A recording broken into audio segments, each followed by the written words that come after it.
सर्वेभ्यो नमः। देववाणी संस्कृतं यूट्यूब चलदृश्यं प्रति भवतां भवतीनां च हार्दं स्वागतम्।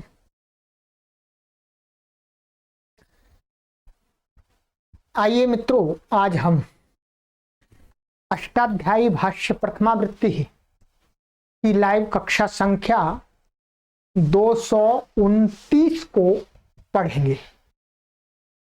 228 कक्षाओं को पढ़ा दिया है। आज हम 229वीं कक्षा को पढ़ने जा रहे हैं। सभी कक्षाएं आपके लिए प्लेलिस्ट में उपलब्ध हैं। कॉलम बना दिए गए हैं अष्टाध्यायी भाष्य प्रथमावृत्ति नाम के। वहां पर आप सभी कक्षाओं को आरंभ से पढ़ सकते हैं अपनी सुविधा के अनुसार। निःशुल्क लिखा हुआ है, पूर्णतः 100% निःशुल्क संस्कृत शिक्षण का यह अभियान है। चलिएगा मित्रों, 1 लाख संस्कृत के व्याकरण के विद्वान और विदुषियों को तैयार करना है। इस सीरीज से हमें इसके लिए ये कार्य किया जा रहा है। आइएगा, और वर्तमान में अभी इस प्रकार ये कक्षाएं चल रही हैं। आप सभी कक्षाओं का लाभ ले सकते हैं। अष्टाध्यायी भाष्य प्रथमावृत्ति की यही कक्षा चल रही है। त्रैमासिक संस्कृत शिक्षा का कोर्स तैयार हो रहा है। ये आरंभिक मान शुरुआत से 0 लेवल से संस्कृत सीखने वाले पाठकों के लिए, और हितोपदेश की कक्षा चल रही है, बहुत ही महत्वपूर्ण है जन सामान्य के लिए। रचनानुवाद कौमुदी पुस्तक का कोर्स बनाया जा रहा है। लघु सिद्धांत कौमुदी चल रहा है। अभी हलंत पुल्लिंग प्रकरण चल रहा है। व्याकरण महाभाष्यम की कक्षा चल रही है। गीता श्लोकोच्चारण प्रशिक्षण की भी चल रही है। शंका समाधान की शनिवार को चलती है। यूजीसी नेट जेआरएफ उपनिषद व्याख्यान वर्तमान में चल रहा है। यूजीसी नेट की तैयारी करने के लिए ये कोर्स बना रहे हैं। योग दर्शन की लाइव क्लास चल रही है। और आप सभी पाठकों से विनम्र निवेदन है कि आप यदि सभी कक्षाओं का नोटिफिकेशन प्राप्त करना चाहते हैं अथवा किसी भी कक्षा की सूचना प्राप्त करना चाहते हैं, तो आप सभी कक्षाओं के नोटिफिकेशन प्राप्त करने के लिए चैनल को सब्सक्राइब करके, देववाणी संस्कृतम यूट्यूब चैनल को सब्सक्राइब करके उसकी बेल को ऑन कर लीजिएगा। तभी आपको सभी कक्षाओं का सूचना प्राप्त होगी, अन्यथा नहीं होगी, आपकी कक्षाएं मिस हो जाएंगी। ठीक है, चलिएगा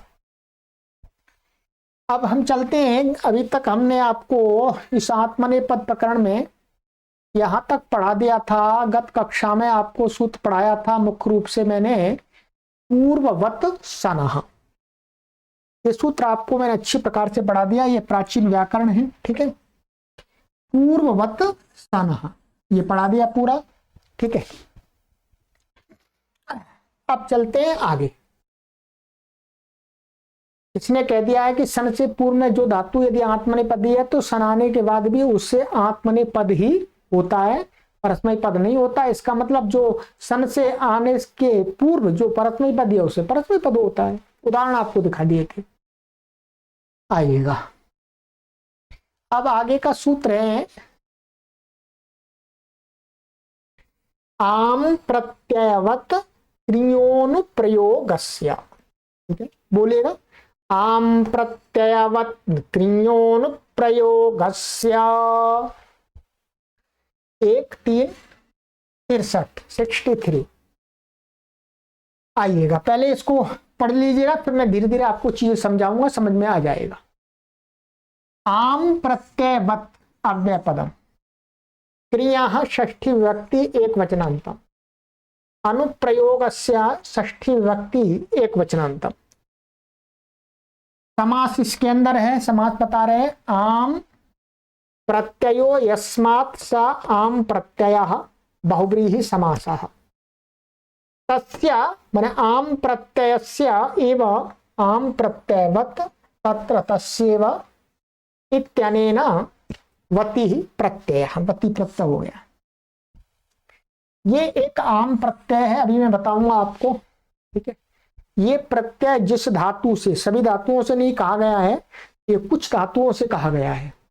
तो आम प्रत्यय किया जाता है जिस धातु से, जिन धातुओं से वो धातु क्या कही जाएगी? आम प्रत्यय। ठीक है, और आम प्रत्ययवत माने जैसे देवदत्तस्य इव गावः यज्ञदत्तस्य देवदत्तवत गावः यज्ञदत्तस्य, माने जैसी गाय देवदत्त की है वैसी गाय यज्ञदत्त की है, तो उसको बोलते हैं देवदत्तवत यज्ञदत्तस्य गावः। तो ऐसे ही यहां पर है कि माने आम प्रत्ययवत, वत पर इव अर्थ में है, माने आम प्रत्यय, माने आम प्रत्यय का अर्थ हुआ धातु, माने आम प्रत्यय जिससे होता है उस धातु का जैसा पद, माने जैसा पद माने जैसा आत्मने पद, वैसा ही आम जो अनुप्रयोग होता है, अभी बताएंगे अनुप्रयोग जिस धातु का होता है उसके पीछे, उसका भी वैसा ही आत्मने पद होता है। ठीक है, तो ये वती प्रत्यय का ये अर्थ आ जाएगा। ठीक है, अब इतना ही काफी है। तो ये बहुब्रीहि समास कर लीजिएगा। इसमें ऊपर से अनुवृत्ति आ रही है आत्मने पदम की। ठीक है, आत्मने पदम की। आइए अर्थ देखिएगा। अर्थ आम प्रत्ययस्येव धातोरनुप्रयोगस्य क्रिया आत्मने पदम भवति। कहते हैं कि आम प्रत्ययस्य इव, माने आम प्रत्यय का अर्थ क्या है? आम प्रत्यय होता है जिस धातु से, उस धातु के इव माने समान धातु, इव धातु अनुप्रयोगस्य क्रिया, माने जो अनुप्रयोग क्रिय धातु है उसका भी आत्मने पद होता है।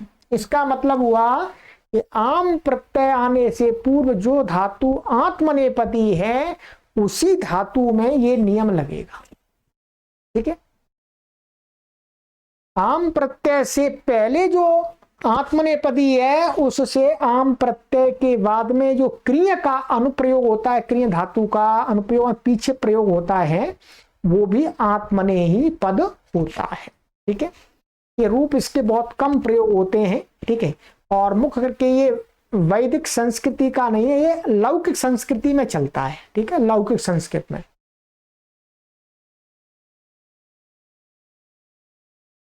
ठीक है, अब आइएगा। तो उदाहरण इसका दिया है, उदाहरण ईक्षां चक्रे ईहां चक्रे।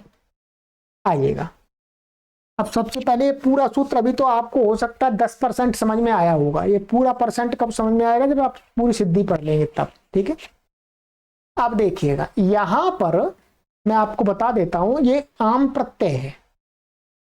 ये क्या है? ये सूत्र है कि तीसरे अध्याय के प्रथम पाद का 35 माने 35वां, तास प्रत्यया दाम मंत्रे लिटी। तो यहां पर ये आम प्रत्यय है। ठीक है, ये आम प्रत्यय है। आमंत्रे का अर्थ है वेद में नहीं होता है, ये वेद से भिन्न जो लौकिक संस्कृत भाषा है उसमें होता है।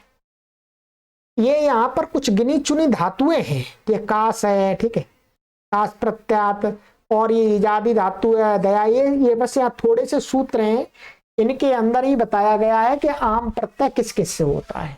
ठीक है, और एक एक ये लगे क्रीम चानो प्रयुज्यति, क्रिया आदि धातुओं का बाद में प्रयोग होता है, सिद्धि में भी देखेंगे। ठीक है, चलिएगा।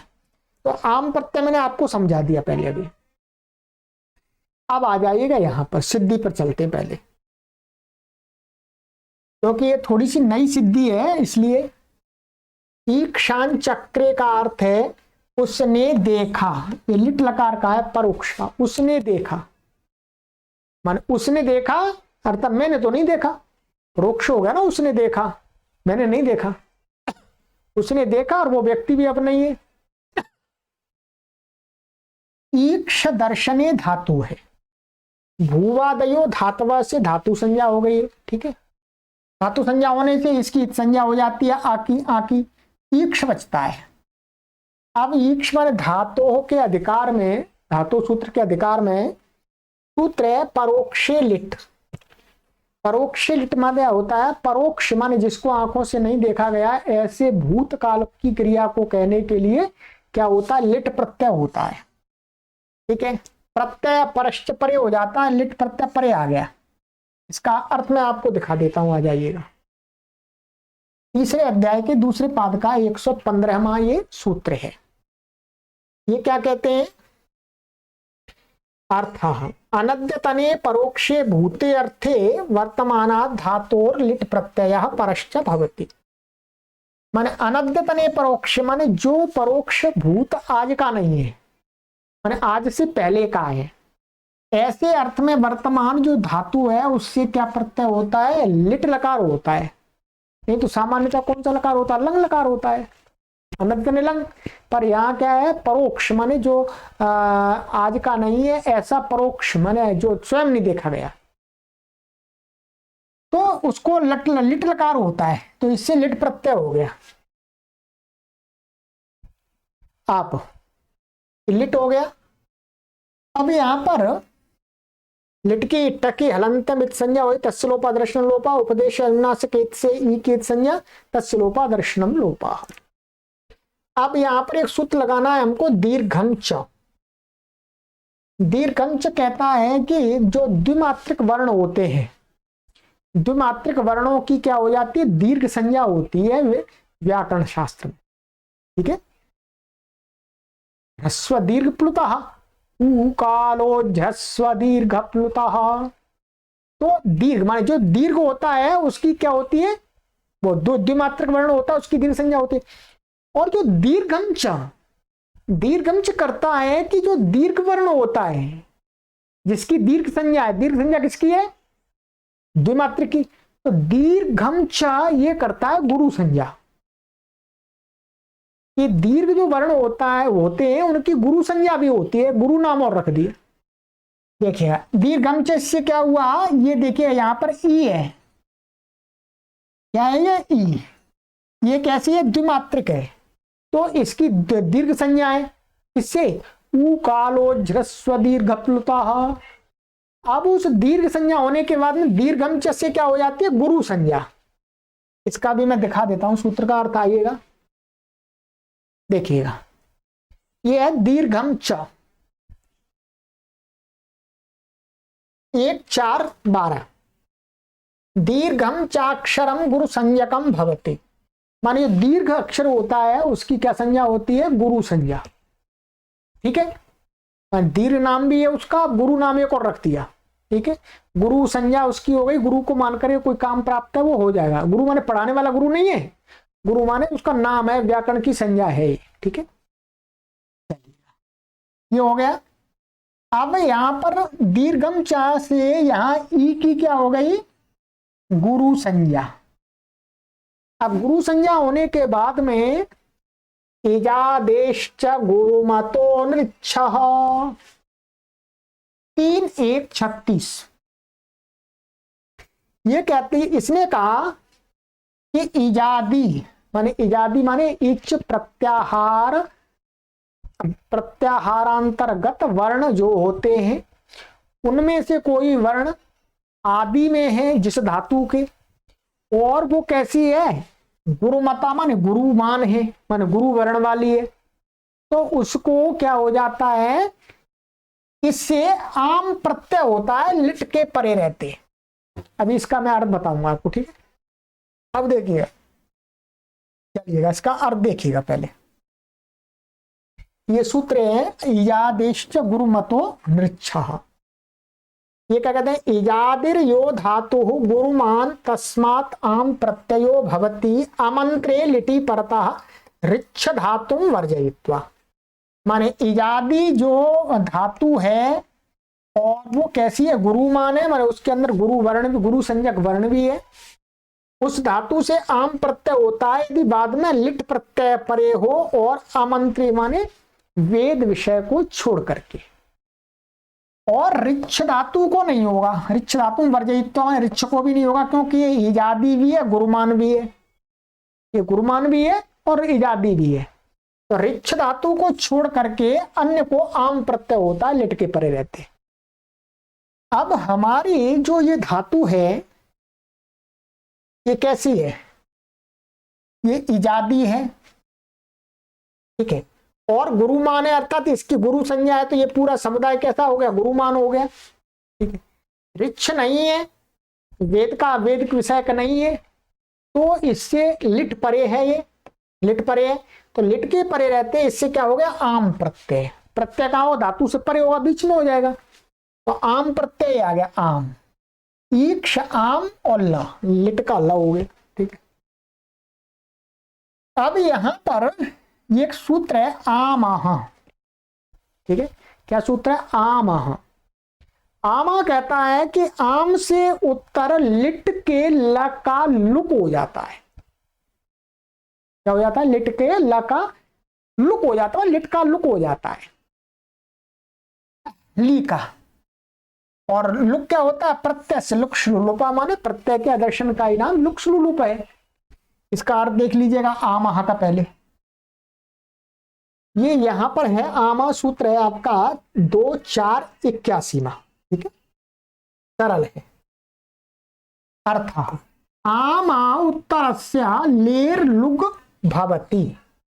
ले का अर्थ है लिट लकार, लिट। ठीक है, माने आम प्रत्यय से उत्तर बाद में लिट के ल का लुक हो जाता, माने वो हट जाता है वहां से। अब देखिएगा यहां पर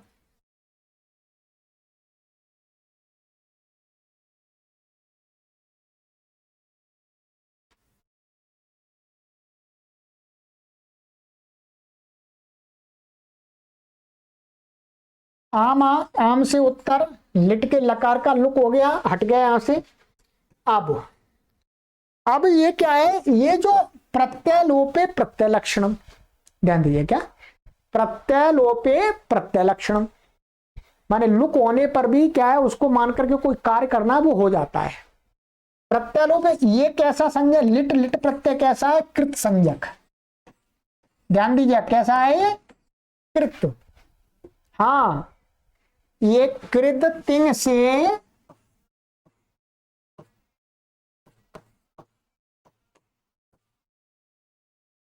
इससे क्या है, कृत तिंग से ये कृत संज्ञक है। ध्यान दीजिएगा, अतिंग कहा है, आप ऐसा मत सोच लीजिएगा कि अतिंग माने तिप तस जी इसी के स्थान में आते हैं, तो इसके नहीं। तिप तस जी की ही को छोड़ करके वो जिसके स्थान में आते हैं ऐसा कुछ नहीं है। तो जो लट होता है और ये जो प्रत्यय है लकार वाले, ये सारे कृत संज्ञक हैं। ठीक है, परंतु तिप माने जो बाद में तिप आदि आदेश होते हैं वो कृत नहीं है। क्या है, वो कृत नहीं है, मना कर दिया सूत्र ने। तो ये लिट का जो ला है ये क्या है, कृत संज्ञक। कृत संज्ञक होने से प्रत्यय लोप प्रत्यय लक्षण मान करके इस पूरे की क्या हो जाएगी, कृतद्धित समासाश्च। क्या हुई बोलो, कृतद्धित समासाश्च। अब कृतद्धित समासाश्च इसकी क्या हुई, ईक्षाम, देखो ये तो चला गया है, काम कर दिया इसने, इसकी क्या करवा दी, प्रातिपदिक संज्ञा कर दी। अब प्रातिपदिक संज्ञा होने से इसे स्वादि उत्पत्ति हो जाएगी, तो एक वचन की विवक्षा में सु आ जाएगा, तो पूर्वत स्वादि उत्पत्ति करके क्या बन गया, ईक्ष आम, ये हलंत है, ईक्ष आम और सु आ जाएगा। ठीक है, अब ये क्या है, ये वाला जो कृण में जनता, आपको पहले पढ़ा दिया है, क्या है, कृण में जनता माने कृत यो मकारांत अथवा एजंत, उसकी क्या होती है, अव्यय संज्ञा। अब देखिए प्रत्यय लोप है प्रत्यय लक्षण से ये क्या है, कृत है, कृदंत है, माने कृत संज्ञा करने के लिए लिट का जो ल का लुक हुआ है वो स्थानीयवत हो जाएगा। ठीक है, उसको लक्षण वो आ जाएगा वहां पर। तो क्या है, कृत तद्धित समासाश्च से इसकी प्राप्त संज्ञा है, और ये अब मकारांत है, जो ल केवल प्रत्यय संज्ञा ही कर, वो प्रातिपदिक संज्ञा ही करवाएगा, फिर चला जाएगा। अब इसकी क्या है, प्रातिपदिक संज्ञा है, और ये अंत में म है, तो कृण में जनता मानी ये कृदंत भी है और मकारांत भी है, ईक्षाम मकारांत भी है। तो क्या है, इसकी क्या हो गई, अव्यय संज्ञा हो गई इसकी। अब ईक्ष आम इसकी क्या हो गई, अव्यय संज्ञा। अब अव्यय संज्ञा हो गई तो क्या है, अव्यया दाप सुपा पहले भी कई बार आ चुका है। कि अव्यय से उत्तर आप और सुप का क्या होता है, लुक होता है। तो ये सुप का सु है, माने 21 प्रत्यय उसका सु प्रत्यय, उसका क्या हो जाएगा, लुक हो जाएगा। माने अव्यय आप सुपा से इसका क्या होगा, लुक हो गया। प्रत्यय से लुक श्लू, लुपा से आदर्शन हो गया। अब आपने यहां तक धातु बन गई, क्या बन गई, यहां तक बन गई। ध्यान देंगे ये ईक्षम, ये क्या बन गया आपका, वास्तव में ये कृदंत भी है और ये अव्यय भी बन गया। अब यहां पर आपको ये मैं कृण्मय जनता बता देता हूं। कृण्मय जनता आपको पहले ही हमने पढ़ा दिया है, फिर भी आवृत्ति हो जाएगी आपकी, देखिएगा। कृण्मय जनता कहता है कि कृत यो मकारांत एजंतश्च तदंतम शब्द रूपम अव्यय संज्ञकम भवति। माने कृत प्रत्यय ऐसा जो मकारांत है अथवा एजंत है, उस पूरे की समुदाय की क्या हो जाती है, अव्यय संज्ञा। ठीक है, अव्यय संज्ञा हो गई। अव्यय संज्ञा होगी तो अव्यय आप सुबह से लुक हो गया इससे। माने अव्यय तो उत्तर से आप सुपश्च लुक भवति, तो वो लुक कर दिया हमने। ठीक है, सुप का।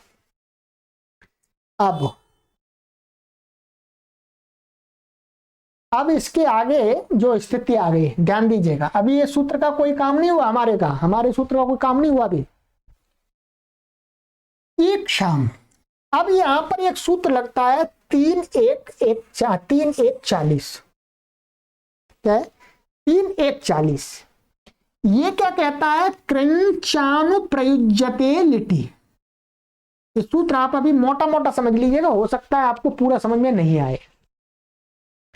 ये कहता है कि जो आम प्रत्ययांत, माने आम प्रत्ययांत जो शब्द है उससे क्या होता है, क्रिय क्रिय क्रिय क्रिय।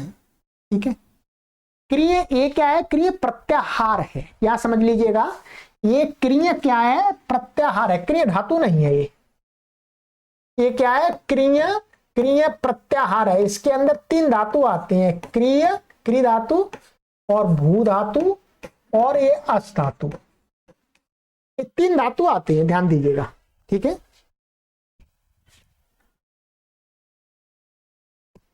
क्या आती है बोलो, ये 3 धातु आती हैं। ये 3 धातु आती हैं, क्रिय भू अस। ये प्रत्याहार है यहां पर इस सूत्र में। जो सूत्र हम पढ़ रहे हैं आम, ठीक है, आम प्रत्ययवत क्रियोनुप्रयोग से, उसमें तो क्रिय धातु है और इस सूत्र में ये प्रत्याहार है। इस प्रत्याहार को कैसे बनाया है ये मैं दिखा देता हूं आपको। इस प्रत्याहार को इस प्रकार से बनाया है, ये चलिएगा मैं दिखाता हूं आपको।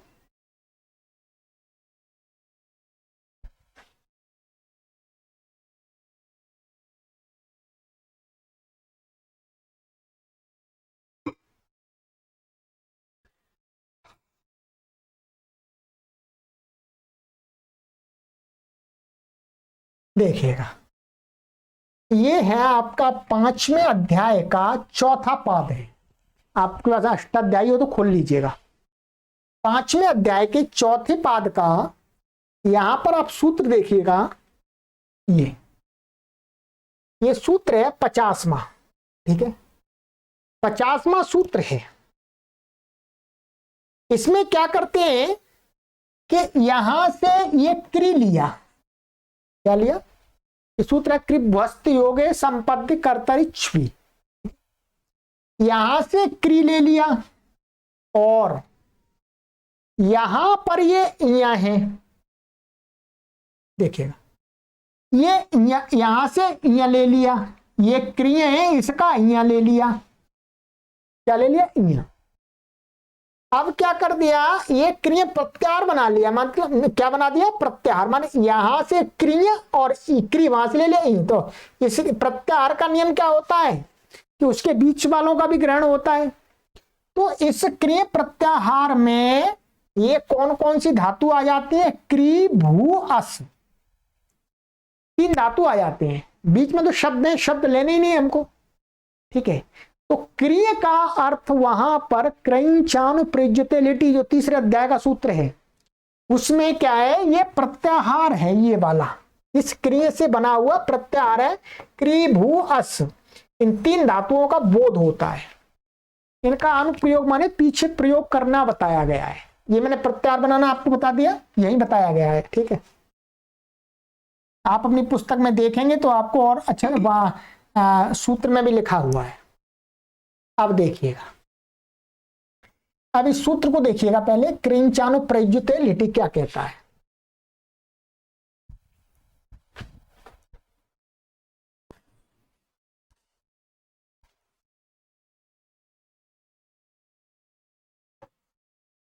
ये क्या कहता है, अर्थः आम प्रत्ययस्य पश्चात क्रिया अनुप्रयुज्यते लिटि परतः। ठीक है, क्या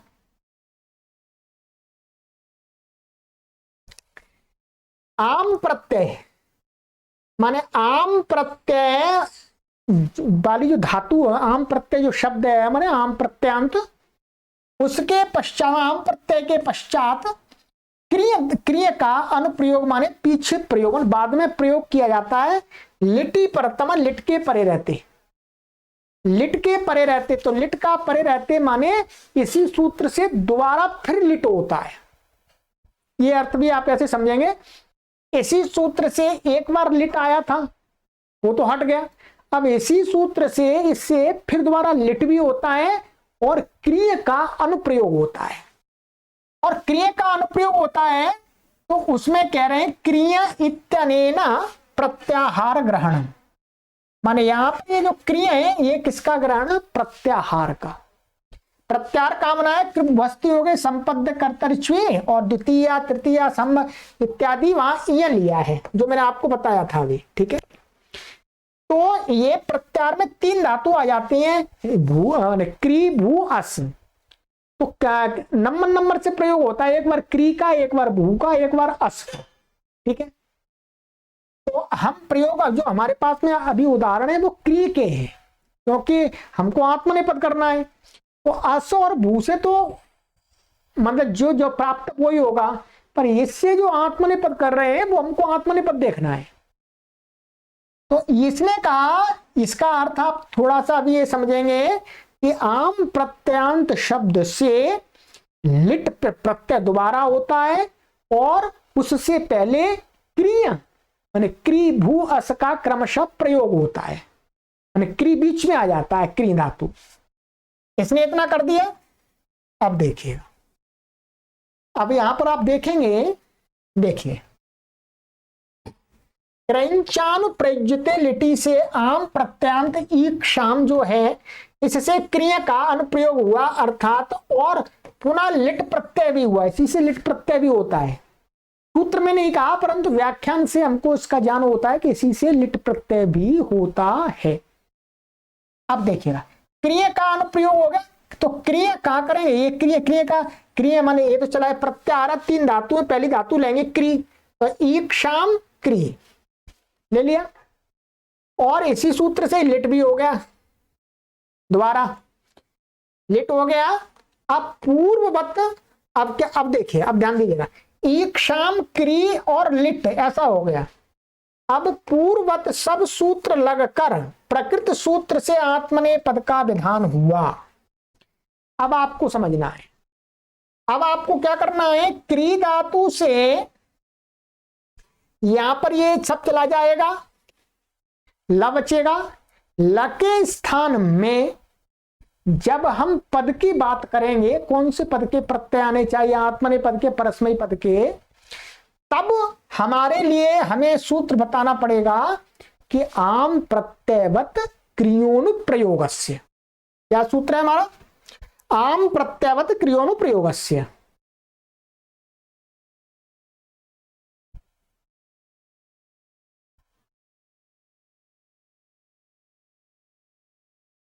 चलिए मैं आपको वही घटा के बताता हूं।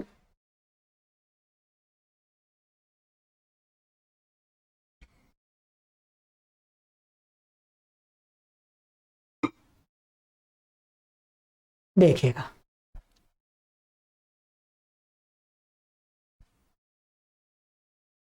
क्या कह रहा है ये, आम प्रत्ययवत माने आम प्रत्यय के समान, आम प्रत्यय है जिस धातु से, उससे यदि जो क्रिया का,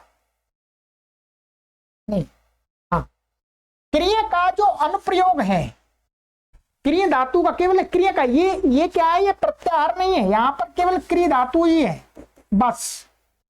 यहां क्रिया प्रत्याहार नहीं है, प्रत्याहार उस सूत्र में है, इसमें नहीं है, यहां क्रिया धातु है।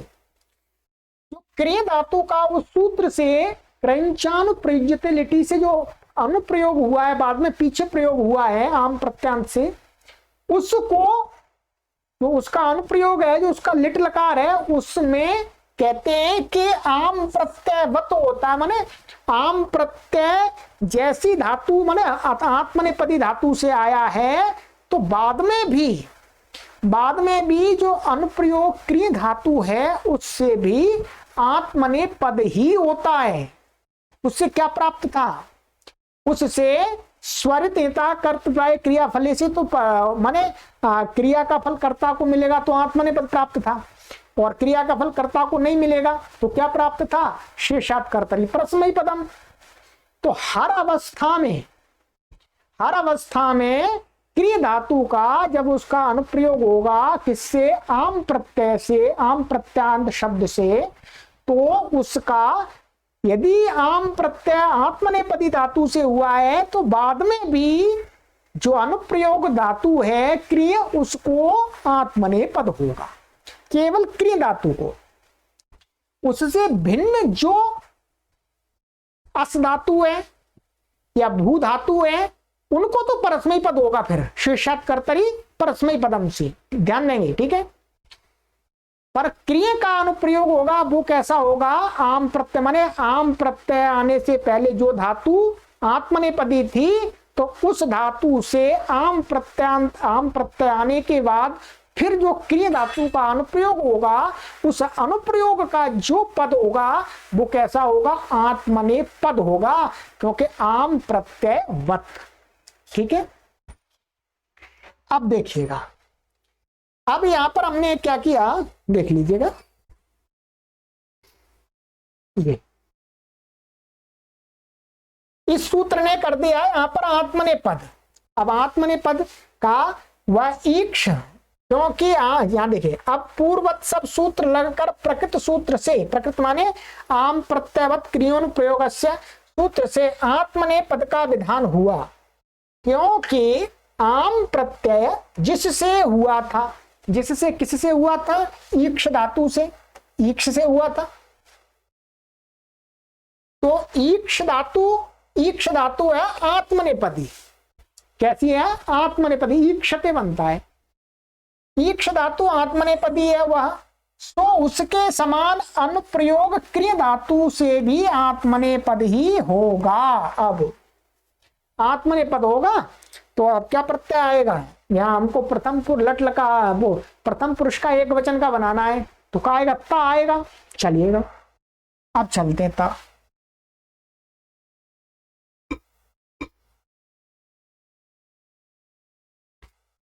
ये देखिएगा, तो पूर्वत सारे सूत्र लगा करके आप क्या ले आएंगे, ईक्षाम क्री और ता, ठीक है। अब यहां पर क्या होता है, लिटस्त झयोर एशी रेच, ठीक है। लिटस्त माने ये कहता है कि लिट लकार के स्थान में यदि जो आत्मनेपद का ता अथवा झ जो प्रत्यय होते हैं, ता आताम झ, एक वचन बहुवचन प्रथम पुरुष का, तो उसको क्या हो जाता है, ता को एश होता है और झ को इरेच होता है। तो यहां पर तो ता है, ता को क्या हो जाएगा, एश, एश आदेश हो गया ये, ठीक है। एश कहां पर हो, तो ये क्या शित है, तो अनेकाल शित सर्वस्व माने पूरे तक के स्थान में हो जाएगा, तो अनेकाल ये शित है, ये शित तो सारे के स्थान में हो गया, तो क्री तक के स्थान में एश आ गया, शकी संज्ञा हो जाएगी, ईक्षाम क्री, ऐसा हो गया, ईक्षाम क्री और ए। अब यहां पर क्या है, इको यणची, क्या, इको यणची, इको यणची, यहां पर क्री और ए, कुछ अभी इको यणची इन्होंने यण कर दिया, क्री को क्रा हो गया, माने री को रा हो गया, तो क्या बना, ईक्षाम क्रा ए, कितना बन गया। अब यहां पर क्या है, लिटी धातोर अनभ्यासस्य, पहले भी आ गया है, माने लिट के परे रहते अनभ्यास, माने जिसकी अभ्यास नहीं है, अभ्यास संज्ञा नहीं है, उससे भिन्न जो धातु है उसको द्वित्व होता है, 2 बार उच्चारण होता है। क्या होता है बोलो, 2 बार उच्चारण। अब देखिएगा, अब यहां पर 2 बार उच्चारण करना है। अब देखिएगा, लिट है, लिट का ये है। अब यहां पर लिट के परे रहते इसको द्वित्व होना, धातु क्या है, ये है, ये धातु नहीं है, धातु केवल ये है। तो री हट गया, री को र हो गया है होकर के। अब इसमें लिटी धातु और अनभ्यासस्य एकाचो द्वे प्रथमस्य, माने एकाच समुदाय को द्वित्व होता है। अब इसमें तो अच है ही नहीं, री था, री को र कर दिया, री को क्या कर दिया, री को र कर दिया, इसमें अच तो है ही नहीं। अब अच नहीं है तो द्वित्व कैसे करेंगे, तो इसके लिए हमने पहले सूत्र पढ़ लिया है, द्विर्वचनेची, क्या, द्विर्वचनेची मीन्स, यहां चलिए मैं इसका आपको सूत्र का पूरा अर्थ दिखा देता हूं, अभी तो आपको सरलता हो जाएगी। द्विर्वचनेची क्या कहता है, देखिएगा, ये लिटी धातु अनभ्यासस्य है, इसको भी देख लीजिएगा एक बार। लिटी परतो धातोर अवयवस्य अनभ्यासस्य प्रथमस्य एकाचो अजादिर द्वितीयस्य वा यथा योगम द्वे भवता। तो यहां पर क्या है, लिट के परे रहते धातु का जो अवयव एकाच समुदाय, माने एकाच समुदाय, और वो अभ्यास संज्ञा उसकी ना हो, उसको क्या है, प्रथम एकाच समुदाय को 2 बार उच्चारण हो जाता है, और आजादी धातु है तो दूसरे अच के समुदाय को होता है द्वित्व। ठीक है, अब यहां पर हमको पढ़ना है द्विर्वचनेची। द्विर्वचनेची बहुत अच्छी प्रकार से मैंने आपको समझाया था उस समय। द्विर्वचनेची का द्विर्वचन निमित्ते अची परता अजादेश स्थान रूपो भवति द्विर्वचन एव कर्तव्ये रूपादेशो रूपातिदेशोयम। ठीक है, दुर्वचन निमित्तक आजादी प्रत्यय परे हो तो क्या है, वो उसके परे रहने पर जो अच के स्थान में आदेश हुआ है, कुछ भी आदेश हुआ है अच के स्थान, तो दुर्वचन करने मात्र में थोड़ी देर के लिए वो जो अजादेश है वो स्थानीवत हो जाता है, रूप आदेश में वैसा रूप दिख जाता है। ठीक है, अब यहां पर देखिएगा आप, यहां पर ये क्या है, यण आदेश हुआ सा, ये अच के परे रहते, ये क्या है, दुर्वचन का निमित्तक है, जो लिट है, लिट के स्थान में तो आया है तो ये भी लिट माना जाएगा, और लिटी धातु और अनभ्यास से द्वित्व का निमित्त बन रहा है, और आजादी है, इसके परे रहते एको एणची से, माने री है, री अच है, अच के स्थान में क्या हुआ, र हो गया, र आदेश हो गया। अब कहते हैं कि दुर्वचन कर्तव्य, ठीक है, दुर्वचन करने में ही क्या है, उसको जो आदेश हुआ था री को थोड़ी देर के लिए क्या हो जाएगा, स्थानीवत। स्थानीवत माने र को री दिखने लगेगा, और री दिखने लगेगा तो फिर एक इसमें अच मिल जाएगा, अच मिल जाएगा तो इससे लिटी धातु और अनभ्यास से द्वित्व हो जाएगा। तो द्वित्व करेंगे तो री आ गया, पर जैसे ही द्वित्व हुआ फिर बाद में झटते वहीं का वहीं पहुंच गया, र बन गया, तो र बन गया तो एक क्रा, माने क्री क्रा और ए ऐसा हो गया, ईक्षाम क्री क्रा ए। अब इसकी पूर्व अभ्यासा से इसकी अभ्यास संज्ञा है। ठीक है, अभ्यास के अधिकार में उरत, क्या है, अभ्यास के अधिकार में उरत सूत्र है। उरत कहता है कि अभ्यास में वर्तमान जो री वर्ण है उसको अत आदेश हो जाता है, ह्रस्वकार आदेश होता है, तो री के स्थान में हो रहा है इसलिए ओरण रपरा आ गया साथ में जल्दी से, तो उसको रपर पर रप पीछे जोड़ दिया तो क्या आदेश होगा, अर होगा, तो अर होगा तो क्या बन जाएगा, क्री को ईक्षाम कर बन जाएगा कर और क्र और ए। अब इसकी अभ्यास संज्ञा है हलादि शेष, हलादि ही शेषा, माने आदि अभ्यास का आदि हल शेष रहता है, बाकी के हट जाते हैं, तो क रह जाएगा, र चला जाएगा आपका, ठीक है। और फिर कोहोश्चु माने अभ्यास में वर्तमान का वर्ग को, कोहोश्चु पहले पढ़ा दिया कई बार, कोहोश्चु माने अभ्यास में वर्तमान का वर्ग को और हा को क्या होता है च वर्ग आदेश हो जाता है। तो स्थानीय अंतरतमा लगा करके ये अभ्यास में वर्तमान जो का है इसको च वर्ग हो गया, तो पहले को पहला ही हो जाएगा, मतलब च वर्ग को पहला स्थान से स्थानीय अंतरतमा लगाएंगे तो स्थानांतर्य से उसको तो पहले को पहला ही आ जाएगा, मतलब का को च आ जाएगा, तो का को च हो गया, तो ईक्षाम च और ये जोड़ दीजिएगा क्रे, क्रा ये चक्रे, तो ईक्षाम चक्रे ऐसा बन गया। अब ईक्षाम चक्रे आपका ये बन गया। अब यहां पर क्या है मौनुस्वार, क्या मौनुस्वार, मौनुस्वार कहता है पद के अंत में वर्तमान मकार को अनुस्वार हो जाता है झलके परे रहते।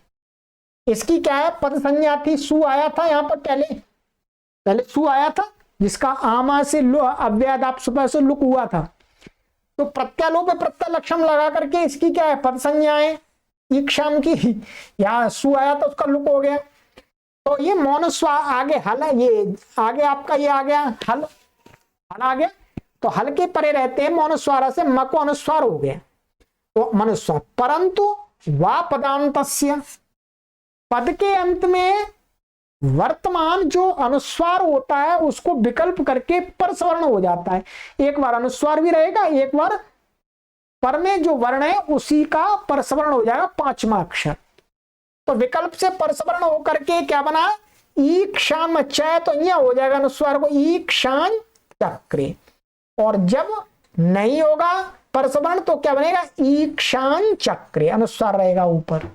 तो ये दो उदाहरण बन जाते हैं।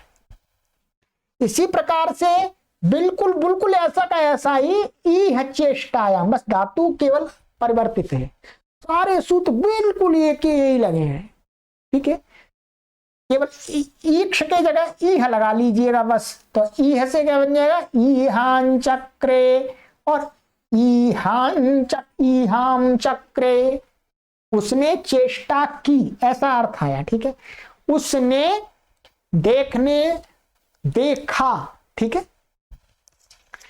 तो ये इस प्रकार से ये सिद्धि है, और ध्यान देंगे ये बहुत बड़ा नहीं हो सकता, ये कठिन लगेगा, कठिन होगा आपको, पर धीरे धीरे ये बाद में आगे पढ़ेंगे तब समझ में आएगा, परंतु अभी आपको इसको एक बार निकालना तो है ही मस्तिष्क से, ठीक है।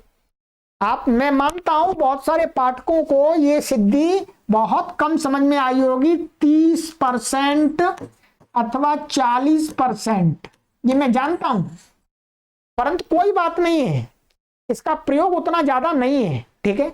आपको सिद्धि बनाने में उतना ताकत नहीं लगानी है, मोटा मोटा इसका सार समझ लेना है, ठीक है। तो सार यही समझना, आम प्रत्ययवत क्रियोनु प्रयोगस्य, माने आम प्रत्यय आने से पहले जो धातु आत्मनेपदी थी, तो आम प्रत्यय बना ला करके उसके बाद में जब क्रिया धातु का अनुप्रयोग करते हैं तो उससे भी आत्मनेपद ही होता है, और यदि आम प्रत्यय आने से पूर्व कोई धातु आत्मनेपदी नहीं है तो आम प्रत्यय लाने के बाद भी उसको आत्मनेपद नहीं होता है, शेषात् कर्तरी परस्मयी पदम से परस्मयी पद होता है, ठीक है। तो ये व्याकरण है मित्रों, देखिएगा इतना सरल तो नहीं है, मैं कहता हूं पहले से ही आपको सबको, ठीक है।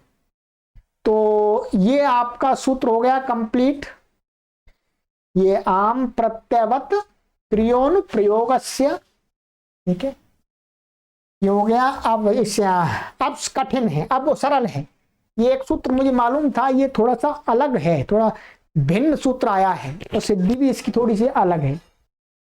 अब सरल आ जाएगा आपका, अब कठिन नहीं है, अब कठिन नहीं है, कठिन निकल गया आपका पूरा, चिंता मत कीजिएगा, अब तेजी से चलता रहेगा। ठीक है, आप कभी सोचते हो गुरुजी ऐसे बोलते नहीं, मैं सही बोलता हूँ। ठीक है, चलिए आगे की कक्षा में मिलते हैं मित्रों। ठीक है, शेयर करते रहिएगा, लोगों को जोड़ते रहिएगा। ये प्रौढ़ विद्यार्थियों के लिए कक्षा है, सबके लिए नहीं है। सर्वेभ्यो नमः।